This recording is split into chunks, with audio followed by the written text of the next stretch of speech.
¿Alguna vez te has detenido a pensar por qué la Biblia dedica tantas referencias a Jericó, pero nos dice tan poco sobre la vida cotidiana de sus habitantes? El contraste resulta curioso.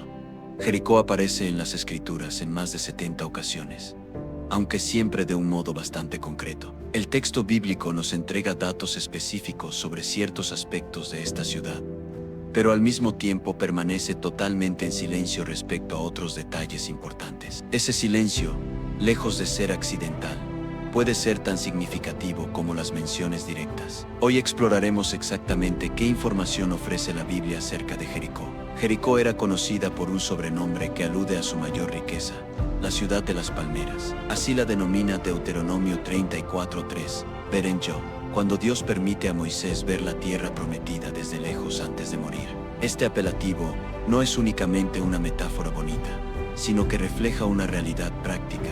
Lo que hacía diferente a Jericó en pleno desierto era la abundancia de palmeras. Donde hay palmeras, hay agua, y donde hay agua, hay posibilidad de vida. La ubicación de Jericó se describe con precisión en la Biblia. Se encontraba en las llanuras de Moab, según Números 22, y un Deuteronomio muy cerca del río Jordán. Comprender que la región está representada como una llanura fértil ayuda a entender por qué Jericó llegó a ser tan relevante. Era en esencia un oasis rodeado de aridez. Sin embargo, la Biblia no enfatiza a Jericó como un lugar paradisíaco, sino más bien como una ciudad con importancia estratégica, un punto de paso obligado. En Josué 2 y un Deuteronomio, por ejemplo, se relata que fue necesario enviar espías para investigar Jericó antes de intentar conquistarla, lo que demuestra que la ciudad controlaba rutas cruciales. Su localización no era fortuita. En varios pasajes se menciona que los israelitas estaban frente a Jericó, señalando que la ciudad ocupaba un lugar dominante y visible en el valle. El arribo de los israelitas a la zona es presentado con cierto dramatismo. En Números 26:3 se habla de un censo realizado en las llanuras de Moab, justo al lado del Jordán, frente a Jericó. La ciudad era un punto de referencia tan importante que se utilizaba para situar otras acciones y eventos del pueblo hebreo. Las palmeras de Jericó no solo embellecían el paisaje, también indicaban que la ciudad disponía de agua suficiente para abastecer a una población considerable. Esto se confirma cuando la Biblia describe a Jericó como una ciudad fortificada y habitada por mucha gente, capaz de soportar asedios y mantener un ejército. Sin embargo, Jericó poseía una cualidad aún más notable para los propósitos divinos. La ciudad se encontraba en el camino directo entre Egipto, símbolo de la esclavitud, y la tierra prometida, símbolo de la libertad. Ningún israelita podía acceder a la herencia de Dios sin atravesar Jericó, convirtiendo su conquista en mucho más que una simple victoria militar. Era una prueba de confianza en las promesas de Dios. La descripción bíblica de las murallas de Jericó resulta impresionante. En Josué 2 y 9 Deuteronomio, Rahab habla con los espías israelitas y expresa: el temor de ustedes se ha apoderado de todos nosotros. El término hebreo usado para temor es aún más fuerte, sugiriendo que la sola presencia de los israelitas generaba pánico por la fama de las fortificaciones. Las murallas eran el orgullo de la ciudad, pero también en cierto modo su maldición. Josué 6 y 5 ofrece el único detalle técnico sobre estas defensas. Eran tan altas que al desplomarse, formaron una rampa por la que los soldados pudieron subir. Esto indica muros de gran altura, hechos con piedras tan pesadas que al caer, crearon una montaña de escombros. Además, la arquitectura de Jericó guardaba un detalle curioso. Algunas casas estaban construidas dentro de la muralla misma. Josué 2 y 4 explica que la vivienda de Rahab se hallaba en el muro, y que ella ayudó a escapar a los espías por una ventana. Así se infiere que no eran simples muros defensivos, sino estructuras habitables. Esta información sugiere que el espacio en el interior de Jericó era valioso y disputado. Las familias que vivían dentro de la muralla probablemente formaban parte de los estratos sociales más humildes, residiendo en la zona más vulnerable. Cuando la ciudad fue sitiada, Josué 6:1 describe que Jericó permanecía completamente cerrada por temor a los israelitas. Nadie podía entrar ni salir. Así, los muros no solo protegían de invasiones, sino que también podían transformar la defensa en un encierro total. No se especifica en la Biblia cuántas murallas tenía Jericó, pero Josué 6 y 20 habla de murallas en plural, sugiriendo un sistema defensivo complejo. tal vez con varias líneas de fortificación. Sin embargo, lo verdaderamente asombroso no fue cómo se construyeron, sino cómo fueron destruidas. El relato bíblico no menciona técnicas militares como arietes o catapultas, sino que afirma que las murallas cayeron al sonido de trompetas y el grito de todo el pueblo. Como narra Josué 6 y 20, el colapso fue instantáneo y total. La ciudad quedó expuesta y sin defensa alguna. Las murallas que habían representado la seguridad y el orgullo de Jericó se derrumbaron en segundos. Lo que se consideraba invulnerable demostró que ninguna defensa humana puede resistir la voluntad divina. Pero antes de este episodio espectacular, otro hecho extraordinario tuvo lugar dentro de aquellos muros. Entre las miles de personas que habitaban Jericó, la Biblia elige revelar detalles solamente sobre una Rahab, una mujer que se ganaba la vida como prostituta y cuya vivienda, como se ha mencionado, estaba en la misma muralla. Resulta asombroso cómo las escrituras seleccionan cuidadosamente qué personajes mostrar. Aunque Jericó era una ciudad próspera y numerosa, la única persona a la que se le da nombre, oficio e historia específica es Rahab, alguien que sobrevivía vendiendo su cuerpo. Esta elección no es casualidad, sino que tiene un propósito claro en el mensaje bíblico. Josué 2 y 1 presenta el caso de Rahab de manera directa, usando el término hebreo para prostituta sin suavizar su significado. Era literalmente una mujer que recibía hombres a cambio de dinero. El hecho de que la profesión de Rahab sea mencionada nos permite inferir algunas cosas sobre la vida social y económica en Jericó. Existía evidentemente un sistema económico con circulación de dinero y una estructura social suficientemente desarrollada para que se toleraran profesiones como la de Rahab. Por lo general, las personas que ejercían este oficio vivían en lugares con un constante tránsito de viajeros, soldados y comerciantes, lo que implica que Jericó era un punto importante en las rutas comerciales de la región. Sin embargo, lo que más resalta de la historia de Rahab no es su oficio, sino su fe. En Josué 2 y 11 Vitos, Rahab expresa un asombroso conocimiento sobre el Dios de Israel. Sé que el Señor les ha dado esta tierra porque el Señor su Dios es Dios arriba en los cielos y abajo en la tierra. Que una mujer marginada en Jericó tuviera tal convicción sobre Yahvé es notable. La explicación se encuentra en Josué 2 y 10, donde Rahab dice que habían oído cómo el Dios de Israel había abierto el Mar Rojo y vencido a los reyes amorreos. Los relatos sobre las hazañas del pueblo israelita y su Dios ya habían llegado hasta Jericó, y Rahab, a diferencia de los líderes locales, creyó en ellos. Rahab no fue una simple espectadora, tomó una decisión decisiva al arriesgar su vida para esconder y proteger a los espías hebreos. Esta acción, claramente un acto de traición contra su propia ciudad, cambiaría el destino no solo de ella sino de toda su familia. El pacto que hace con los espías, descrito en Josué 2 y 14 Vitos, demuestra su astucia y sentido de negociación. No solo pidió protección para sí, sino también para todos los suyos. Mencionó expresamente a su padre, madre, hermanos, hermanas y a todo lo que ellos poseían, mostrando que la salvación para ella no tenía sentido si no incluía a su familia. La cuerda roja que Rahab debía colgar en su ventana, según Josué 2 y 18, se convirtió en el símbolo de su salvación. Aunque la Biblia no explica el motivo del color rojo, sí enfatiza que esa señal permitiría identificar el hogar que debía ser respetado por los invasores. Al final, cuando Jericó fue tomada, Rahab y toda su familia fueron los únicos sobrevivientes de entre todos los habitantes de la ciudad. Josué 6 y 23 relata cómo los sacaron y los pusieron a salvo fuera del campamento de Israel. No obstante, la historia de Rahab no termina con su salvación personal. El Nuevo Testamento la menciona de nuevo, esta vez como antepasada de Jesucristo. En Mateo 1 y 5, aparece su nombre en la genealogía del Mesías, lo cual resulta sorprendente. Una mujer cananea, con pasado de prostituta, es integrada en la línea ancestral del Salvador.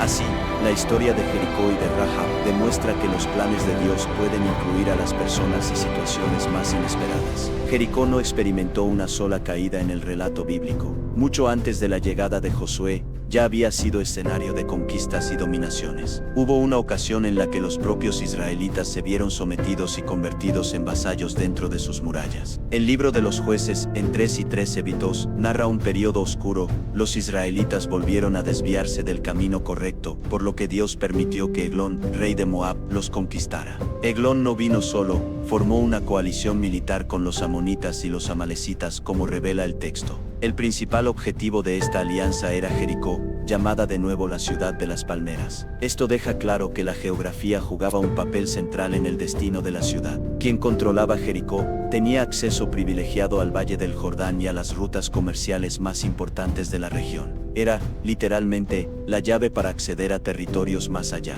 La ocupación moabita duró 18 años, un largo periodo de opresión para los israelitas. Jericó, que una vez había sido israelita, se convirtió en sede del poder enemigo. Desde allí se recaudaban tributos y se dictaban decisiones administrativas. Pero incluso en esos tiempos difíciles, la narrativa bíblica destaca la intervención divina. Dios eligió a un libertador para su pueblo, un hombre zurdo de la tribu de Benjamín. El plan para liberar a Israel comenzó precisamente en Jericó, dentro del palacio donde Eglón tenía su trono. La historia del enfrentamiento entre Ehud y Eglón, descrita en Jueces 3 y 17 y siguientes, es una de las más intensas del Antiguo Testamento. Ehud se presentó ante el rey fingiendo traer tributos, pero en realidad llevaba una espada escondida en su muslo derecho, una táctica sorprendente para un hombre zurdo. «Tengo un mensaje secreto para ti, oh rey», le dijo Ehud según el relato bíblico. En esa cámara privada, el dominio moabita sobre Israel terminó de forma violenta y decisiva. El asesinato de Eglón es narrado con detalle gráfico, subrayando la brutalidad y la determinación de Ehud. El rey era tan obeso que la hoja de la espada quedó enterrada en su vientre, como narra Jueces 3 y 22. Después de matar a Eglón, Ehud logró escapar y organizar una revuelta. El resultado fue la derrota de los moabitas y la recuperación de Jericó para los israelitas, pero la experiencia dejó una lección. Jericó, por su prosperidad y posición estratégica, siempre sería codiciada y objeto de disputas y conquistas. Con el paso del tiempo, Jericó siguió siendo escenario de episodios decisivos en la historia de Israel. La importancia estratégica de la ciudad nunca desapareció, y esto quedó aún más claro siglos después, cuando los babilonios irrumpieron en la región, y Jericó volvió a convertirse en el telón de fondo de acontecimientos trascendentales. La Biblia muestra cómo esta ciudad, tras ser destruida y maldecida por Josué, logró resurgir siglos más tarde, cobrando nueva vida en la época del Nuevo Testamento. Durante este periodo de reconstrucción, Jericó se transformó en un escenario de milagros y encuentros únicos ligados al ministerio de Jesús. Uno de los personajes más notorios de la nueva Jericó fue Bartimeo. Según Marcos 10 y 46, Bartimeo era un mendigo ciego, hijo de Taimeo, que se sentaba al borde del camino pidiendo limosna. Su propio nombre, Bartimeo, significa literalmente hijo de Taimeo, lo que sugiere que pese a su situación de pobreza, era identificado y conocido por los habitantes de la ciudad. Bartimeo vivía a la vera del camino, una posición ideal para un mendigo, ya que Jericó continuaba siendo un paso obligado para quienes viajaban entre Judea y las regiones orientales. Caravanas y peregrinos circulaban constantemente por allí. La visita de Jesús a Jericó resultó ser un acontecimiento fuera de lo común. Marcos 10 y 47, 48 narra que Bartimeo comenzó a clamar a Jesús, llamándolo hijo de David y pidiéndole compasión. A pesar de que muchos intentaron callarlo, Bartimeo no desistió y gritó aún más fuerte. Este episodio revela detalles sociales de la Jericó de aquella época. Había personas marginadas como los ciegos, que sobrevivían de la caridad, pero también había multitudes que seguían a Jesús por las calles de la ciudad. La misma ciudad que siglos antes se había enfrentado al poder de Dios en tiempos de Josué, ahora era testigo de la misericordia y el poder de Jesús en acción. Pero la historia más sorprendente vinculada a Jesús en Jericó tiene como protagonista a un hombre rico llamado Zaqueo. En Lucas 19 y 12 relata: había allí un hombre llamado Zaqueo, jefe de publicanos y rico.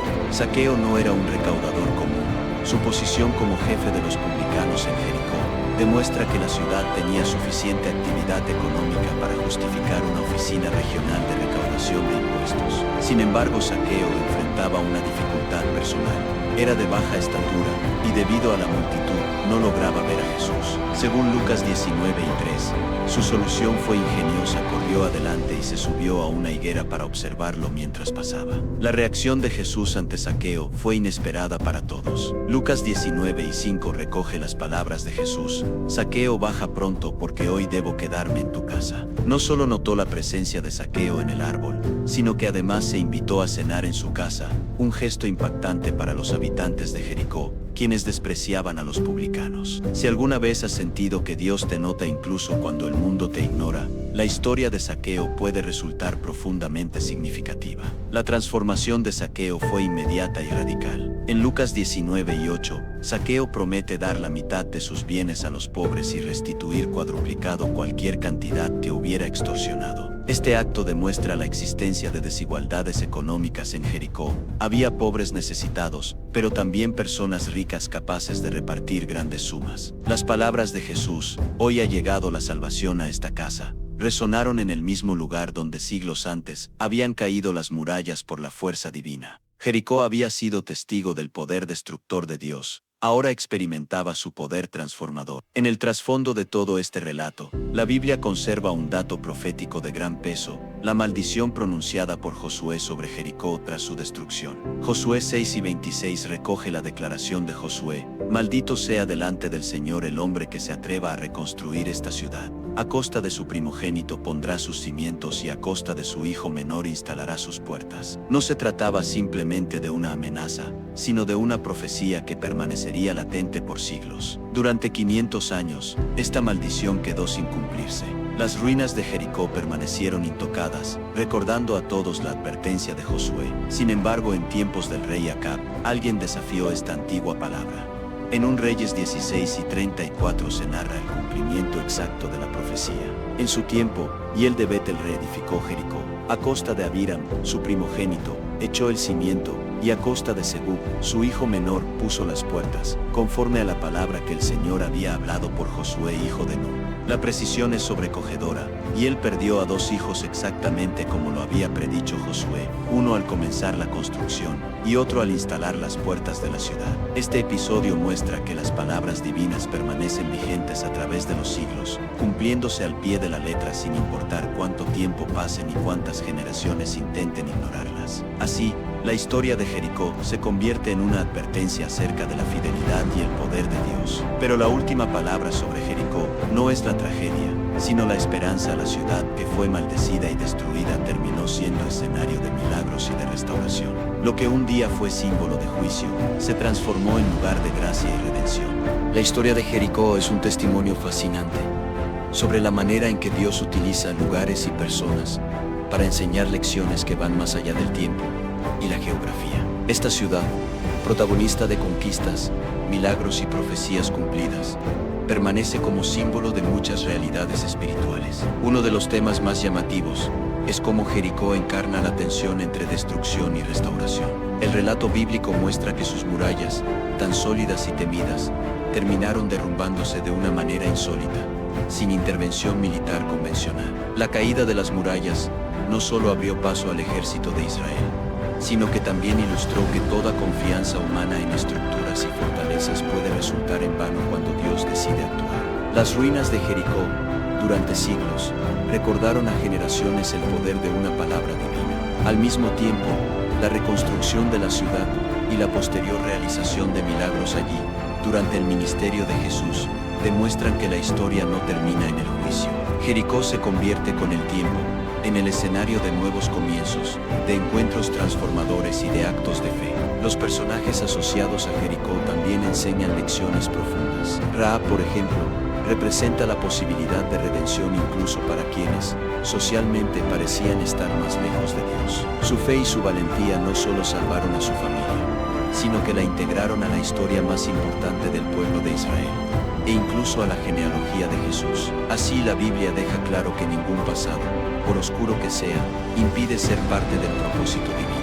Por otro lado, figuras como Bartimeo y Zaqueo, ambos encontrados por Jesús en la Nueva Jericó, son ejemplos de cómo la intervención divina puede restaurar vidas y transformar corazones. Bartimeo, marginado por su ceguera y pobreza, recupera la vista y se convierte en símbolo de esperanza y fe persistente. Zaqueo, por su parte, experimenta una transformación moral radical tras el encuentro con Jesús, mostrando que la gracia puede llegar incluso a los más odiados y despreciados por la sociedad. La maldición sobre la reconstrucción de Jericó y su cumplimiento exacto, siglos después, subraya otro principio fundamental: las palabras y promesas de Dios se cumplen siempre, ya sean de juicio o de bendición. El relato sobre Hiel, quien perdió a sus hijos por reconstruir la ciudad, es una advertencia contundente sobre la seriedad de las declaraciones divinas. Nada ni nadie puede anular lo que Dios ha decretado, y lo que se pronuncia bajo su autoridad se mantiene vigente a lo largo de los siglos. Pero la Biblia también muestra que donde hubo destrucción,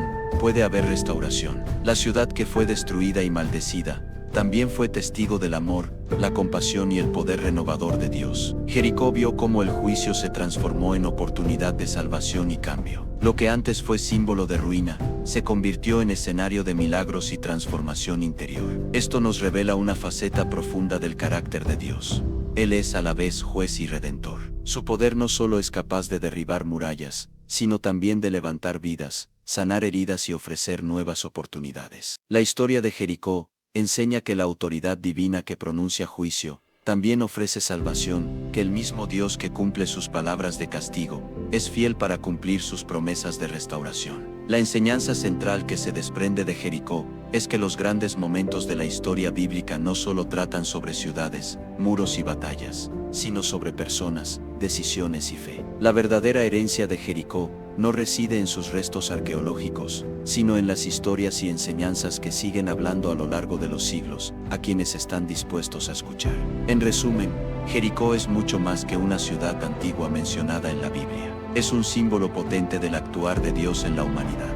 Sus murallas, una vez inexpugnables, demuestran que no hay seguridad en la autosuficiencia cuando Dios tiene otros planes. Su destrucción y resurrección muestran que siempre existe la posibilidad de empezar de nuevo, aunque la situación parezca irreversible. Rahab nos recuerda que nadie está excluido de la gracia, por muy difícil que sea su situación o pasado. Bartimeo nos inspira a perseverar en la fe, aunque los demás intenten silenciarnos. Zaqueo demuestra que es posible una transformación auténtica cuando se tiene un encuentro personal con lo divino. Y la historia de Hiel y la maldición de Josué nos advierte sobre la importancia de tomar en serio las palabras y los tiempos de Dios. Así, Jericó desapareció como poder político. Sus murallas se volvieron escombros, y sus reyes quedaron en el olvido. Pero las enseñanzas divinas transmitidas a través de su historia siguen vivas, inspirando y retando a generaciones. Y el Jericó, a lo largo de la Biblia, funciona como un escenario donde se desarrollan algunas de las lecciones más duraderas y profundas sobre la fe, la obediencia y la intervención divina en la vida humana.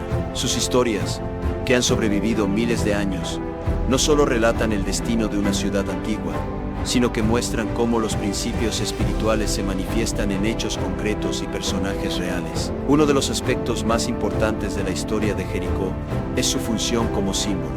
Cada elemento de su relato contiene un significado más allá de lo literal. Las murallas representan todas las barreras y obstáculos que las personas suelen erigir para sentirse seguras o protegidas. Su súbita caída revela que ninguna estructura, por fuerte que sea, puede resistir el propósito de Dios cuando ha llegado el momento de su cumplimiento. Esto sirve de recordatorio de que la verdadera seguridad no se encuentra en lo material ni en las construcciones humanas, sino en la confianza y dependencia del plan divino.